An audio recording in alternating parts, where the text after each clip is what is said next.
This is Vivek speaking and welcome to my YouTube channel A5 AM on classes. और मैंने आपको जानकारी दिया था इससे पहले की जो वीडियो में पास्ट परफेक्ट टेंस के बारे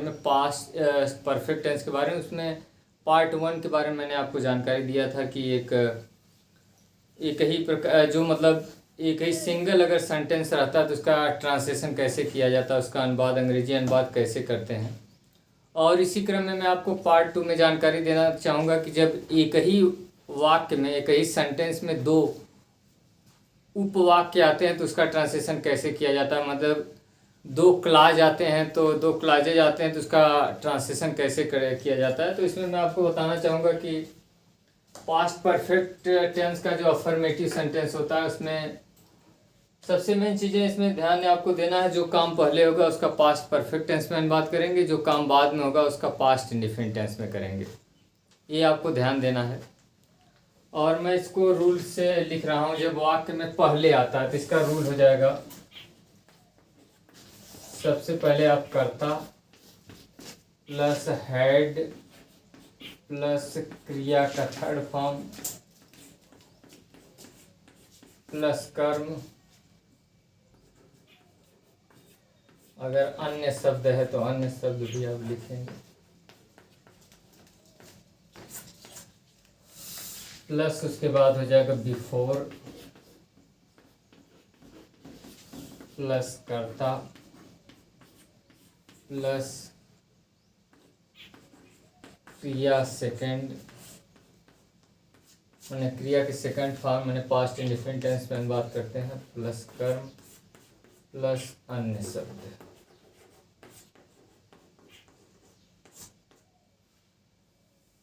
अन्य शब्द हो जाएगा।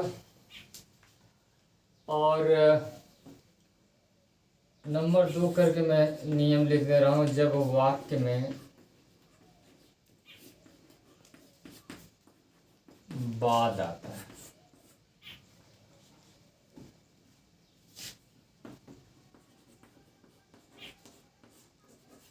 जब वाक्य में बाद आता है तो उसका जो रूल होता है, ट्रांसलेशन करने का जो रूल होता है, सबसे पहले कर्ता प्लस यहाँ हो जाएगा क्रिया का सेकंड फॉर्म, मतलब क्रिया सेकंड फॉर्म प्लस कर्म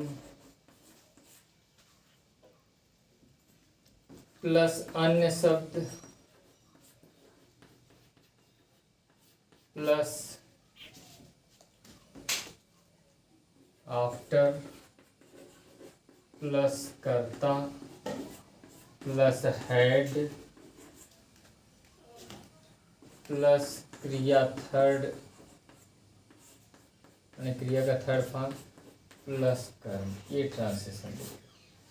ट्रांसलेशन करने का जो नियम हो गया। और मैं इसको आपको एग्जाम्पल्स के द्वारा बताना चाहूँगा तो आपको बेटर समझ में आएगा। इसमें मैं अभी एग्जाम्पल्स के रूप में आपको बताना चाहूँगा। जैसे मैं एक ट्रांसलेशन ले लेता हूँ जो बहुत ही प्रचलित ट्रांसलेशन है, बहुत ही फेमस है, बहुत ही पॉपुलर ट्रांसलेशन है। डॉक्टर के आने से,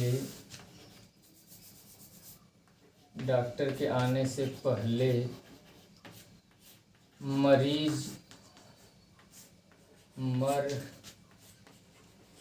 चुका था।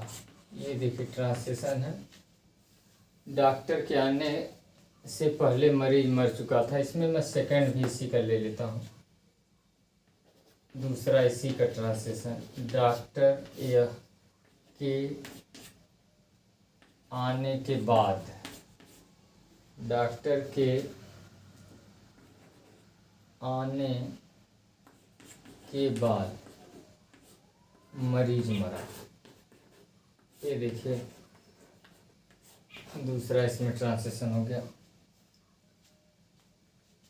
और इसी का मैं और ट्रांसलेशन ले रहा हूँ। जैसे और कोई ले लीजिए,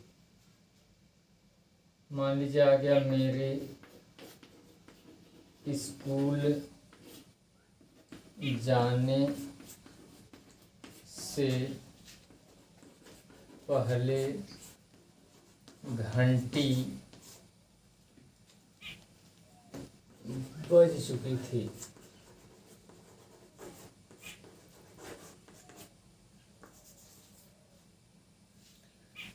मेरे स्कूल जाने से पहले घंटी बज चुकी थी। इसी का एक और ट्रांसलेशन में ले लेता हूँ,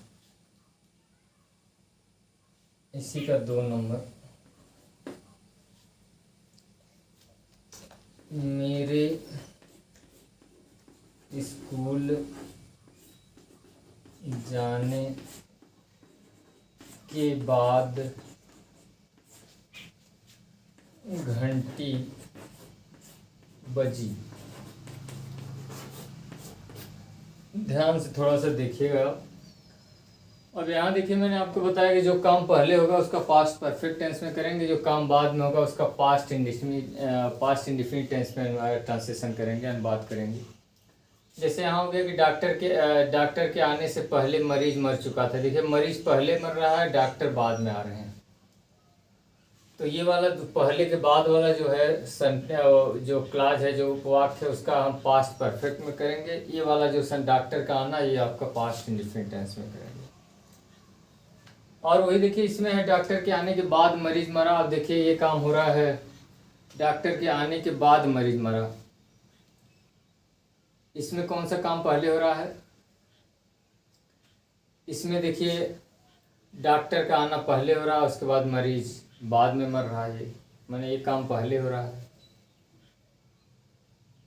तो जो काम पहले होगा उसका पास्ट परफेक्ट टेंस में, जो काम बाद में होगा उसका पास्ट इंडिफिनिट टेंस में अनुवाद करेंगे। जैसे यहाँ डॉक्टर के आने से पहले मरीज मर चुका था, ये हो जाएगा past perfect tense.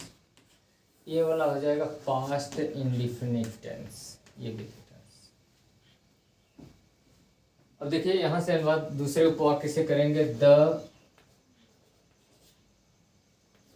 Patient head, यहाँ पास्ट परफेक्ट का नियम होगा कर्ता plus head. The patient head died. अब यहाँ पहले का अंग्रेजी बिफोर लगाई, क्योंकि इसके बाद डाइड के बाद कोई कर्म है नहीं। बिफोर, उसके बाद द डॉक्टर, और उसके बाद हो जाएगा पास्ट इंडेफिनिट तक कम का केम हो जाएगा। ये देखिए translation. The patient had died before the doctor केम। अब यही देखिए ट्रांसलेशन हो जाएगा डॉक्टर के आने के बाद मरीज मरा। तो डॉक्टर साहब का आना पहले हो रहा है, तो इसका मतलब ये हो जाएगा पास्ट। ये वाला हो जाएगा पास्ट परफेक्ट टेंस में। ये वाला हो जाएगा पास्ट इंडिफिनिट टेंस में। ये थोड़ा सा ध्यान रखिएगा। और यहाँ से ट्रांसलेशन दूसरे उपवाक्य से करेंगे। उसका मतलब हो गया द पेशेंट हो गया डाइड, क्योंकि पास्ट इंडिफिनिट का नियम है कर्ता प्लस क्रिया का सेकंड फॉर्म। कर्म नहीं है, छोड़िए, कर्म यानी सब नहीं है। उसके बाद यहाँ के बाद की अंग्रेजी आप आफ्टर लगाइए। डॉक्टर का मतलब हो गया द डॉक्टर। पास्ट परफेक्ट में होगा हैड, यहाँ लगाइए, और उसके बाद died, DIED। The patient died after the doctor had, sorry यहाँ डॉक्टर हैड कम हो जाएगा, कम केम कम। डॉक्टर के आने के बाद मरीज मरा। The patient died after the doctor had come. यहाँ गलती से मैंने डाइड लिख दिया था। मेरे स्कूल जाने से पहले घंटी बज चुकी थी। अब देखिए वही पहले घंटी बज चुकी थी, तो यहाँ से आपको आ जाएगा the bell had ring rang rung, third form rung लगाइए। Before I went to school.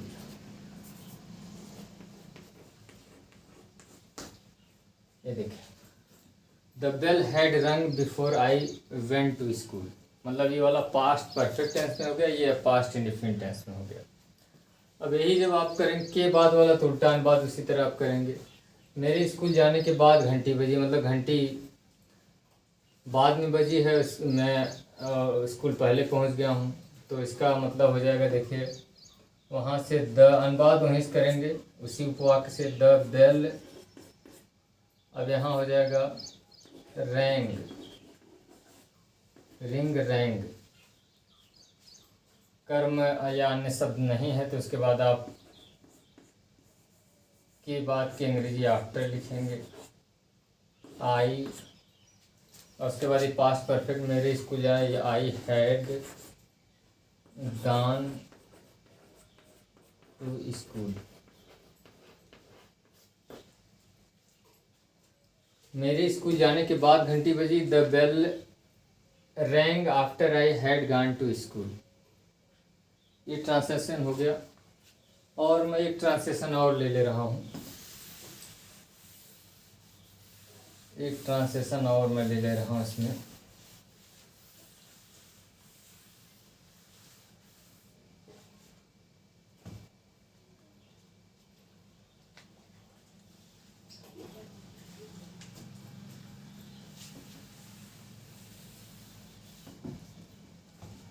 मान लीजिए हो गया 1 2 करके मैं लिख रहा हूँ कि एक ही सेंटेंस का दोनों में, पहले और बाद दोनों में ट्रांसलेशन। मान लीजिए किसान के खेत जोतने से पहले वर्षा हो चुकी थी। मान लीजिए ये ट्रांसलेशन है। किसान के खेत जोतने से पहले वर्षा हो चुकी थी। इसी का मैं दूसरा ट्रांसलेशन इसी का ले लेता हूँ। किसान के खेत जोतने के बाद वर्षा हुई थी।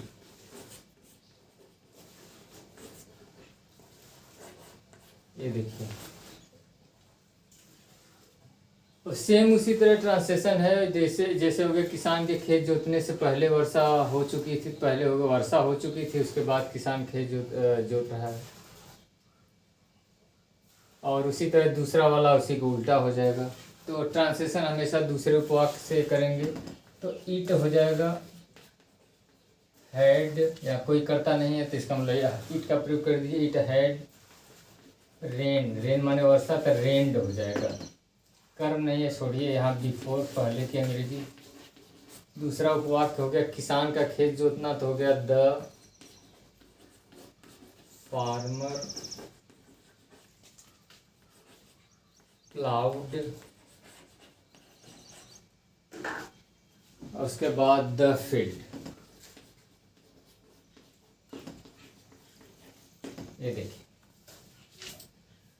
It had rained before the farmer ploughed the field. और दूसरा इसी तरह उल्टा इसी हो जाएगा, किसान के खेत जोतने के बाद वर्षा हुई थी, तो वो देखिए हो जाएगा आपका पास्ट इंडिफिनिट में, तो हो जाएगा इट रेन्ड। उसके बाद यहाँ आफ्टर लगाई, के बाद है after. The farmer had ploughed the field. ये देखिए, और इसी तरह अभ्यास करके आप तमाम ट्रांसलेशन आप कर सकते हैं। और मुझे आशा है कि आपको जो इसका कॉन्सेप्ट था पास्ट परफेक्ट टेंस का, जो जब एक ही वाक्य में दो उपवाक्य आते हैं, दो क्लासेज आते हैं, तो उसका ट्रांसलेशन कैसे किया जाता है, इसके बारे में आपको जानकारी ज़रूर मिली होगी। And thanks for watching.